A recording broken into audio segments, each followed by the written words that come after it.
President Biden's efforts to convince voters that Bidenomics is working continue today, with the president delivering a White House address on medical costs. The Biden administration aims to limit access to short-term health care plans in order to drive consumers to more expensive Affordable Care Act plans. This is just another example of Bidenomics in action. With 64% of Americans disapproving of the president's handling of the economy, and many economists expecting a recession between now and 2024, will the president really stake his re-election campaign on the economy? Joining me now to discuss this is Congressman Ron Estes. He serves on the House Ways and Means Committee, the House Budget Committee, and the House Committee on Education and the Workforce. He represents the 4th Congressional District of Kansas. Congressman Estes, welcome back to Washington Watch. Well, great. It's great to be back. It's good to see you. The president is touting his jobs record. I want to play clip 6 and give you a chance to respond to this. Today's job shows that, jobs report, shows that Bidenomics is working. We added 200,000 jobs, to 209,000 jobs last month.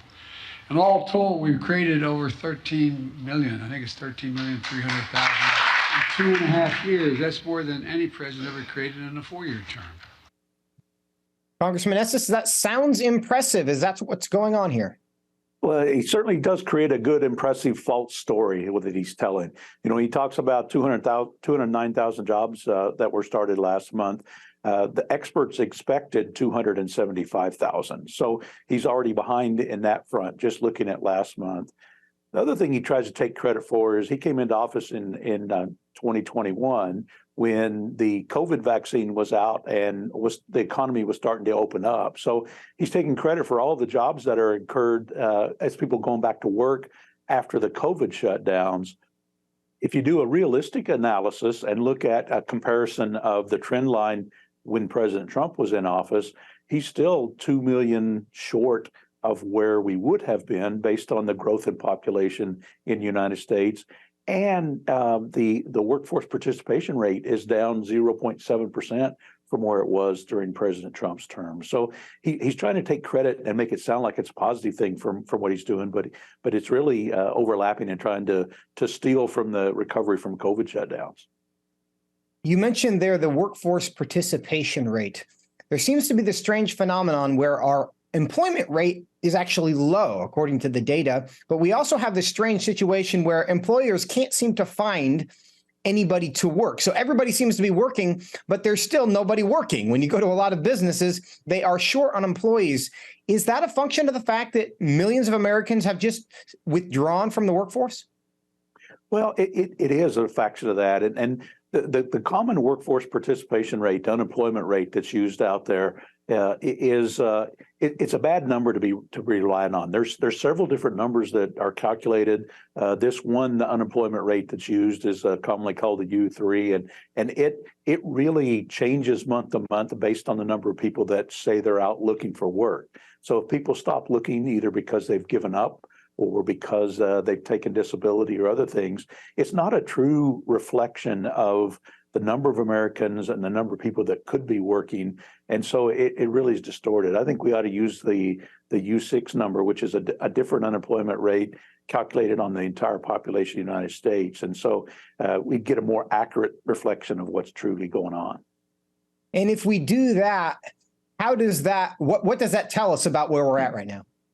Well, what that would reflect is that that there's more, the unemployment rate is actually higher because more people are out looking for work and being reflective of not working. And so that would show up as there's more people available to fill those jobs. But one of the problems we've got so many benefit programs that are out there that don't require work. You know, so a lot of our SNAP and the food stamp program and some of the other welfare benefit programs don't require workforce participation.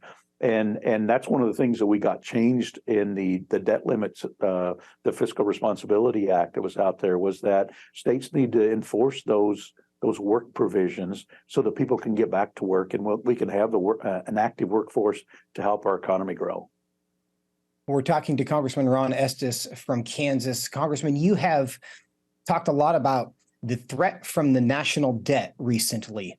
The Congressional Budget Office now projects that in 30 years, U.S. debt will grow to $144 trillion, or $1 million per household, more than 4 times the median household net worth. What would that mean for our country? Oh, it'll be a devastating aspect for our country. Right now, what's going on is that the overspending that the federal government's doing. I mean, this fiscal year alone, we're going to spend $1.5 trillion more than what's brought in. And actually, tax receipts are up after the Tax Cuts and Jobs Act. So we're actually having more tax revenue coming in, but the spending is not being halted. And as a result, the debt continues to grow. The deficit continues to grow. In spite of the story that President Biden tries to say, he's continuing to grow the deficit every year. And what that reflects is that we're spending money to fund the lifestyle today that people want to live, and we're mortgaging our kids and grandkids and great grandkids' future because they're going to have to pay it back, and they're not going to get the advantages of the spending that's being spent on people's lifestyle today. And so that's going to limit their opportunities to go to college, go to make an investment, buy a house, buy a car, or for businesses to be able to invest in the plants and equipment that actually have good paying jobs so that they can have good income as well. So our debt and deficit's a major problem that we've got to overcome. And when we did the Fiscal Responsibility Act, it was the first time that we've actually made a stab at lowering spending from the prior year. And we've got more work to do. We're not going to solve it all in one year. As we're working on the appropriations for fiscal 2024 now, we're looking at spending at the fiscal 2022 levels. So literally a little over a year and a half ago, we were spending at these levels. And that's what we ought to look at for the future is how do we get this spending curve back in line with our tax revenue? Yeah. And suddenly it's described as a crisis if we go back to our 2022 spending levels. But Congressman Estes, President Biden seems to indicate that he sees some benefit in reducing the deficit. Let's play clip 6. By the way, parenthetically, you're going to hear about the deficit. I cut the deficit $1.7 trillion in 2 years. Nobody's ever done that. Cut the debt 1.7. This generates income. It generates growth. Congressman Estes, if cutting the deficit generates income, it generates growth, why is he reluctant to do more of that? Well, cutting the deficit would generate growth, but that's not what he did. I mean, what he's trying to say there is that he's taking credit that instead of spending as much when COVID shut down the country, he didn't spend as much. However, he still spent $1.5 trillion this fiscal year, more than what was being brought in as revenue.